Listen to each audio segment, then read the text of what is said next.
o último livro bíblico, Apocalipse. Vamos conhecer hoje, então, os aspectos introdutórios de Apocalipse, o livro das revelações, e assim teremos melhores condições de entendermos o texto bíblico. Conhecer o contexto do livro, do autor, dos destinatários, da época e do local, de onde e para onde foi escrito, qual o tema do livro, o seu propósito e a sua estrutura, enfim, estudar esses pormenores nos dão melhores condições de entendermos o texto inspirado para assim aproveitarmos de modo completo a mensagem de Deus para nós. Nesse programa, vamos dedicar nossa atenção a esses aspectos, pois em muitas pregações esse livro tem sido usado, porém as interpretações que têm sido dadas têm trazido mais dúvidas ao invés de esclarecimento sobre as visões que sinalizam o futuro. Vamos então ao estudo introdutório de Apocalipse.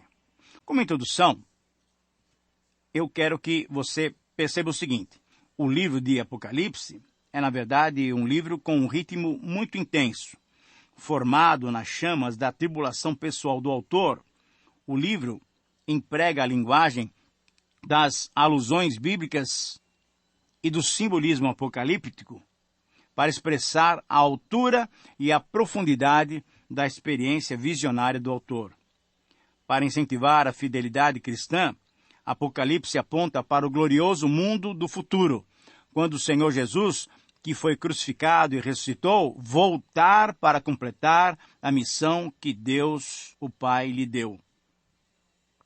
A intensidade da experiência do profeta é igualada apenas pelo simbolismo apocalíptico que ele emprega para advertir os seus leitores dos desastres e das tentações iminentes que exigirão de todos firme e completa lealdade ao Senhor ressurreto. Negligenciado por uns, mal interpretado por outros, distorcido por muitos que não o entendem, o livro das revelações dadas a João, no grego Apocalipse, permanece firme com sua mensagem, atraindo muitos para o seu estudo. Para alguns, o livro tem grande poder de fascinação que os atrai e os esperta por causa dos seus símbolos e dos relatos sobre o futuro da história humana. Para alguns mais comodistas, o livro não merece atenção especial e, quando o leem, não percebem a sua importância. Entretanto, outros se posicionam com mais seriedade e firmam suas doutrinas nos seus ensinamentos simbólicos, correndo então o risco de interpretá-lo erroneamente. Algumas vezes, nos defrontamos com dois tipos de problemas. Se esse livro é tão difícil de entender, se já houve grandes heresias fundadas nele, se várias datas marcadas redundaram em esquemas falidos, o certo é deixarmos de lado o seu estudo e não nos preocuparmos mais em estudá-lo ou entendê-lo. Por outro lado, temos um outro tipo de problema. Como deixaríamos no esquecimento um livro inspirado e preservado pelo Espírito Santo? Qual teria sido o motivo pelo qual o Senhor o preservou para nós? Perguntas e argumentações desse tipo nos fazem admitir que muitos cristãos fazem questão de estudá-lo. E creio, então, que é nosso dever nos aproximarmos do livro com os corações e as mentes abertas. E sob a orientação e com a iluminação do Espírito Santo, estudá-lo para poder usufruir dos ricos ensinamentos que ele tem para os cristãos de todas as épocas. Peçamos a Deus, então, humildade para mudarmos de posição, se descobrirmos novas verdades e percebermos a importância delas para as nossas vidas. Vamos conhecer, então, os aspectos introdutórios do livro de Apocalipse, do livro das revelações. Em primeiro lugar, vamos considerar a questão da autoria. Evidências externas. Dentre os que negaram a autoria joanina, Dionísio de Alexandria argumentava que, comparando o seu evangelho e as epístolas com esse livro, era possível perceber que não tinha sido o mesmo autor a produzi-los. Para ele, o autor tinha sido um outro João, chamado de João o Presbítero. Entretanto, diversos pais da igreja, isto é, aqueles que viveram logo após os apóstolos, atribuíram o livro ao apóstolo João, filho de Zebedeu. Dentre eles podemos citar Justino Mártir, o cânon moratoriano, Irineu, Tertuliano, Clemente de Alexandria, Hipólito e Orígenes. Todos esses afirmaram a autoria joanina com base, inclusive, no uso de certos termos que se vê nos outros escritos de João, como, por exemplo, verbo, cordeiro, verdadeiro, e os opostos, luz e trevas, amor e ódio, vida e morte. Consideremos também as evidências internas. O nome do autor é João, como se vê 4 vezes. Ele cita o seu nome em 1:1, 1:4, 1:9 e 22:8. O autor foi exilado na ilha de Patmos, conforme lemos em 1:9. Fato esse que concorda com o que sabemos da história do apóstolo João, que, segundo Clemente, Eusébio e Irineu, confirmam o exílio do apóstolo na ilha de Patmos. Percebe-se similaridade entre Apocalipse e os outros escritos joaninos. Por exemplo, o nome Logos dado a Jesus Cristo, você pode reparar em João 1:1, 1 João 1:1 e também em Apocalipse 19:13. Cristo é identificado como Cordeiro. Veja o Evangelho, capítulo 1, versículo 35, com Apocalipse 5:6. A expressão água da vida é usada nos 2 livros, João 4:10, 7:38 e Apocalipse 22:1. O termo vencer também se encontra nos 2 livros, 1 João 5:4 e Apocalipse 2:7, 2:11, 2:17. Mas, como dissemos, existem críticos que negam a autoria joanina pelas diferenças linguísticas e teológicas que encontram internamente no livro. Porém, em relação às diferenças linguísticas, argumentam que é possível afirmar-se que a influência dos modelos do Antigo Testamento ficaram mais evidentes no linguajar do autor em Apocalipse. Porém, o exílio, a solidão e a idade avançada de João poderiam ter afetado grandemente o estilo do apóstolo. É igualmente possível que João tivesse utilizado um amanuense na composição do Evangelho e nas cartas, mas não o utilizou para escrever o Apocalipse, sendo ele mesmo o escritor desse livro final.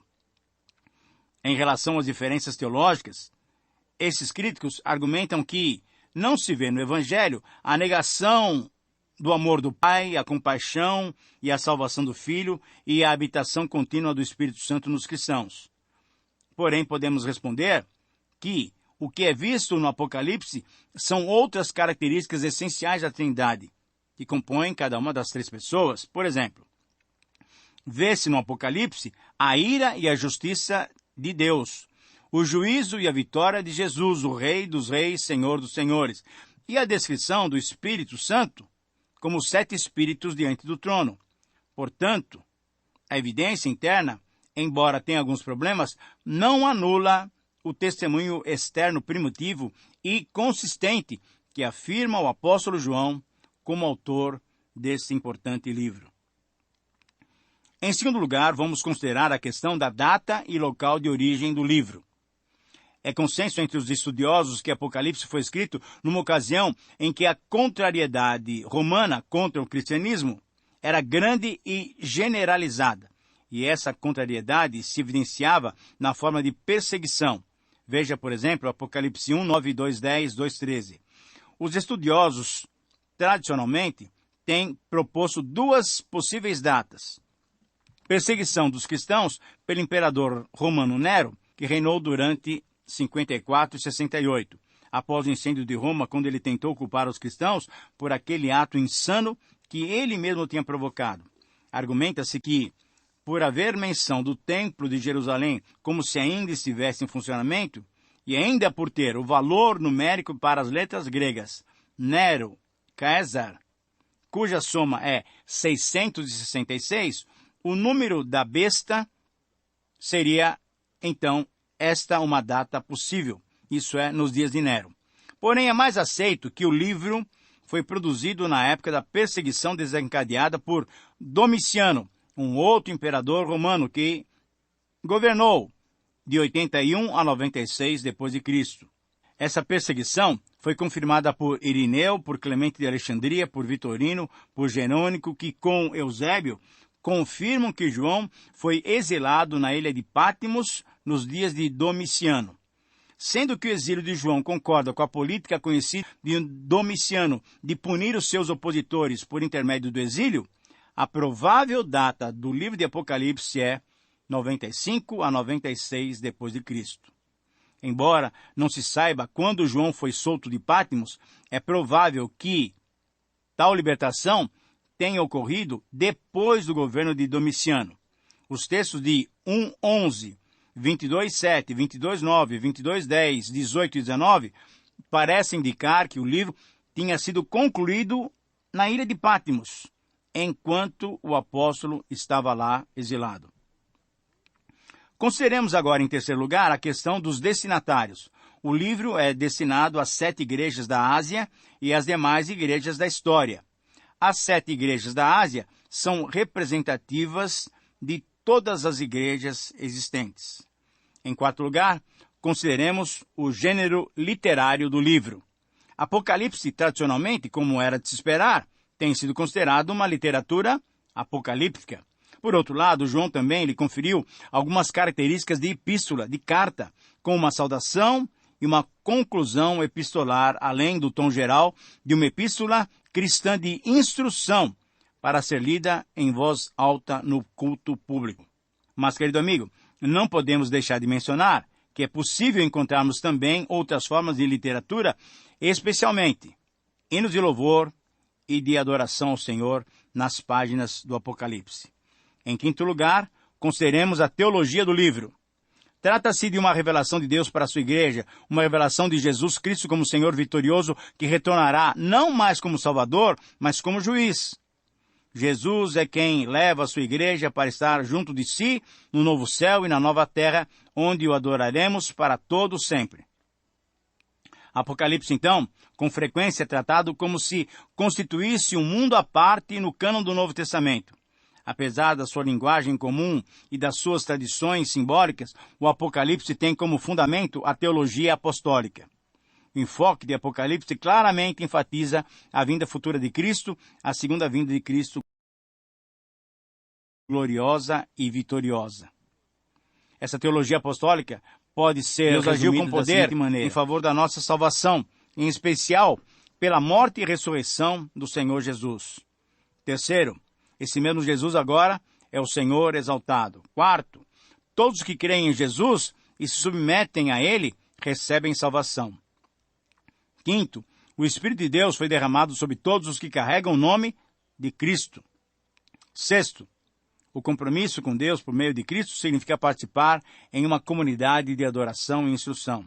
E sétimo, esse mesmo Jesus virá novamente para resgatar aqueles que o confessaram de modo fiel. Então, veja que, com esses argumentos, nós podemos perceber uma unidade entre Apocalipse e as cartas cristãs. Em sexto lugar, então, vamos considerar a estrutura, o esboço do livro. O que nós vamos encontrar em Apocalipse? A visão de João na ilha de Patmos, capítulo 1. Depois, as cartas às 7 igrejas, capítulo 2 e 3. Depois, a soberania do Deus Criador, capítulo 4 e 5. Capítulo 6 a 8, 7 selos. Capítulo 8 a 11, as 7 trombetas. Depois, vamos encontrar a perseguição dos justos pelo dragão, capítulo 12 e 13. Capítulo 14, um resumo de triunfo, advertência e condenação. E aí, então, depois, as 7 taças, no capítulo 15 e 16.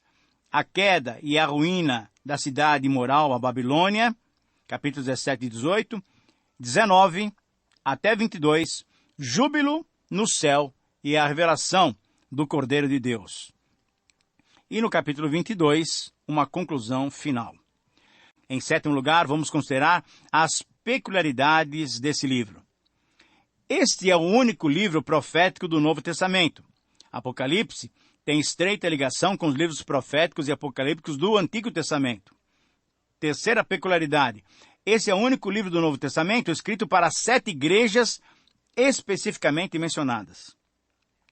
Quarta peculiaridade, apesar de ser um livro profético, tem um estilo epistolar, com saudação inicial e uma conclusão final. Em quinto lugar, uma última peculiaridade, esse é o único livro do Novo Testamento cujo autor, além de ser prisioneiro, estava exilado numa ilha, na ilha de Patmos. Conclusão. Querido amigo, ao concluirmos esse primeiro programa sobre o livro de Apocalipse, valeria a pena resumirmos nossa reflexão através de 7 perguntas e 7 respostas. Vamos a elas. Por que devemos estudar o livro de Apocalipse? Porque muitos de nós pensamos que existe mais mal do que bem no mundo e que os que praticam o mal sempre vencem. Ao estudarmos esse livro, vamos perceber que isso não acontecerá para sempre. Esse livro é uma esperança, pois afirma que Deus e o bem serão vitoriosos. Apocalipse nos ensina e nos estimula a viver de um modo santo, puro, pois assim participaremos dessa vitória, da vitória de Deus contra o mal, contra o maligno. Segunda pergunta, quem escreveu esse livro tão enigmático? Como mencionamos, é quase certo que foi o apóstolo João, o último apóstolo vivo, e que morreu naturalmente e não martirizado. Quando ele foi escrito? Terceira pergunta. Bem no final do primeiro século, provavelmente no tempo de Domiciano, 95 a 96 depois de Cristo. Mas para quem esse livro foi escrito? Quarta pergunta. Para as 7 igrejas da Ásia, hoje Turquia, para todas as igrejas de todos os tempos. Portanto, mensagem que vem para nós também. Por que ele foi escrito? Para adverti-las, para que não abandonassem a fé em Cristo e mantivessem esperança mesmo na tribulação, pois Jesus voltará vitorioso. Sexta e penúltima pergunta. No que Apocalipse é diferente dos outros livros do Novo Testamento? Ele é o único livro profético do Novo Testamento. Usa muito simbolismo e linguagem figurada. Sétima e última pergunta. O que nós vamos encontrar no estudo desse livro? Encontraremos uma combinação de advertências e encorajamento, uma alternância entre desafios e esperança. Encontraremos descrições do futuro, quando o reino de Deus for enfim consumado. Encontraremos, por fim, Jesus glorificado, vitorioso e juiz sobre toda a terra. Meu convite, então, é dirigido a você que nos próximos 49 programas você esteja atento para conhecer mais detalhes desse maravilhoso livro. Que Deus o abençoe. Um abraço e até o próximo programa.